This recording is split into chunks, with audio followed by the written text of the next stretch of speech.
नमस्कार शेतकरी बंधूंनो, मी प्रवीण पवार, सुखकर्ता कृषी विकास केंद्र कोळगाव। शेतकरी बंधूंनो, आज आपण जो व्हिडिओमध्ये विषय घेतलेला चर्चेचा तो म्हणजे कंदमाशी नियोजन आणि करपा नियोजन। आता आज 2 ऑगस्ट 2024 जवळपास 8 ते 10 दिवस कंटिन्यू आपल्या जवळपास संपूर्ण महाराष्ट्रामध्ये पावसाने धुमाकूळ घातली। सूर्यप्रकाश नव्हता, त्यामुळे बऱ्याच प्लॉटवर आपल्याला करप्याचं स्पॉट पाहायला मिळतात, म्हणजे करप्याचे बीजांड पाहायला मिळतात। शेतकरी मित्रांनो, करपा वाढण्याच्या अगोदर जर तुम्ही प्रिव्हेंटिव्ह नियोजन केलं तर आपल्याला त्याच्यामध्ये कमी खर्चामध्ये नियोजन करता येते आणि चांगल्या पद्धतीने नियोजन करता येते। तर करप्यासाठी आपण आज आता जे फवारणी घेणार आहोत ते याच्यामध्ये सुपर कॉप नावाचं प्रोडक्ट आहे, म्हणजे याच्यामध्ये ब्लू कॉपर नावानं मार्केटमध्ये खूप फेमस प्रोडक्ट आहे।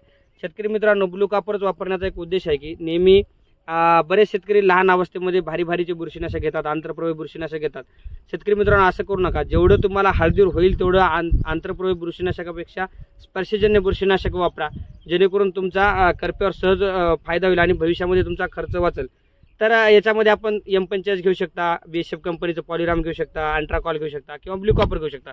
पण आम्ही सजेशन करतो ते ब्लू कॉपरला। याच्या मागेला कारण म्हणजे ब्लू कॉपरमुळे झाडामध्ये लिग्निंगचं प्रमाण कमी होते। झाडामध्ये जेवढं लिग्निंग कमी तयार होईल तेवढं झाडाची बुरशीच्या विरोधामध्ये ताकद वाढेल आणि झाड रोगाला कमी बळी पडतील आणि बुरशीचा प्रादुर्भाव आपल्याला कंट्रोल करण्यामध्ये किंवा न येण्यामध्ये ब्लू कॉपरचा खूप मोठा फायदा होईल। ब्लू कॉपर तुम्ही जमिनीतून 500 ग्रॅम दिलं तर बुरशीसाठी तुमच्यासाठी खूप फायदेशीर गोष्ट आहे। आपण हे दरवर्षी प्रोडक्ट वापरतो। आता आपण जे सुरुवातीचे जे पण नियोजन करतो करप्याचे, याच्यामध्ये आपण दर 15-20 दिवसाला म्हणा, महिन्याला म्हणा, स्पर्शजन्यच बुरशीनाशक घेऊन आलटून पालटून त्याचं नियोजन करत असतो। तर शेतकरी मित्रांना विनंती करतो की जेव्हा आता तुम्ही पाऊस उगवलेला आहे, सूर्यप्रकाश आहे, कारण फवारणी करते वेळेस सूर्यप्रकाश सुद्धा असणं गरजेचं आहे, तेव्हाच आपली औषधी काम करतात। तर लवकरात लवकर जर याचं नियोजन केलं तर आपल्याला याच्यामधून फायदा होईल। सोबतच शेतकरी मित्रांनो, आज 2 ऑगस्ट असल्यामुळे आपल्याला लगेच 2 दिवसानंतर अमावस्या आहे। तर अशा प्लॉटवर आपल्याला कंदमाशी लागू नये त्याच्यासाठी आपण प्रिव्हेंटिव्ह नियोजन करायचं असते। ही जांभळी अमावस्या आहे। कसं असते, आपण या अमावस्याला या पोंग्यामध्ये नरसाळ्यामध्ये बीजांड घालते कंदमाशी आणि आपल्याला 15 दिवसाला म्हणजे पौर्णिमेला आपल्याला हे नासल्याच्या नंतर कळते ना, आपण नंतर स्प्रे करतो किंवा रेडिशिंग करतो, म्हणजे याचा अर्थ वराती मागून घोडे। तसं करू नका शेतकरी मित्रांनो। तुम्ही दर अमावस्येला जर कंदमाशीसाठी प्रिव्हेंटिव्ह नियोजन केलं तर आपल्याला कंदमाशीचा जास्त त्रास होणार नाही, त्याचा आपल्याला फायदा होईल। आता आपण हे जे प्रोडक्ट घेतलं ते कॉम्बिक सुपर नावाचं, याच्यामध्ये क्लोरोपायरिफॉस 50% आणि सायपरमेथ्रिन 5% असे 2 घटक आहेत। याचा आपण 20 लिटरसाठी 25 मिली प्रमाण घेणार आहोत। याच्यामध्ये तुम्ही याच्याऐवजी आलिका वापरू शकता, सोलोमन वापरू शकता, कुठलं एखादी ॲडव्हान्स टेक्नॉलॉजी जे कमी खर्चामध्ये बसेल आणि आपल्याला याच्यामध्ये फायदा होईल असं आपण याच्यामध्ये कीटकनाशक घेणं गरजेचं आहे।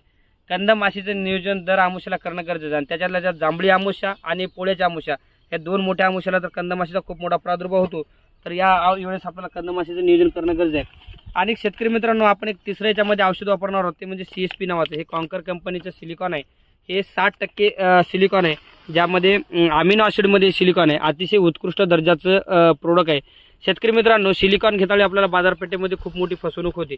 त्यासाठी तुम्ही सिलिकॉन घेतेवेळेस चांगल्या कंपनीचं आर्थोसिलिक असलेलं, मोनोसिलिक असलेलं किंवा अमिनो ॲसिड बेस असलेलं सिलिकॉन घेण्याचा प्रयत्न करा, कारण सिलिकॉन झाडासाठी खूप फायदेशीर आहे, पण ते चांगल्या क्वालिटीचे मिळालं तरच ते फायद्याचं आहे। आता शेतकरी मित्रांनो, इकडे बघू शकता तुम्ही की आपण याला अगोदर पण आता कालच्या खतामध्ये सिलिकॉन दिलेलं आहे। हे बघा, आता करप्याचे नॉर्मल स्पॉट याच्यामध्ये आपल्याला पाहायला मिळते।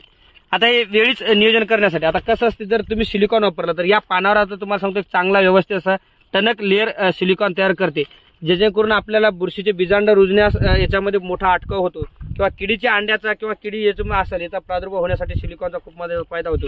त्याच्यापेक्षा अनेक विशेष फायदा म्हणजे सिलिकॉन जर झाडामध्ये तुम्ही जमिनीतून आणि फवारणीतून जर दिलं उत्कृष्ट दर्जाचं, तर तुमच्या जमिनीतलं नत्र, स्फुरत, पालाश हे जे मुख्य अन्नद्रव्ये हळद पिकाच्या वाढीसाठी महत्त्वाचे असतात त्याचंही शोषण खूप चांगल्या पद्धतीने होते। सोबतच हळद पिकाला जे महत्त्वाचे घटक आहेत त्याच्यापेक्षा झिंक, फेरस, मॅग्नेस याचंही चांगल्या पद्धतीने शोषण होते।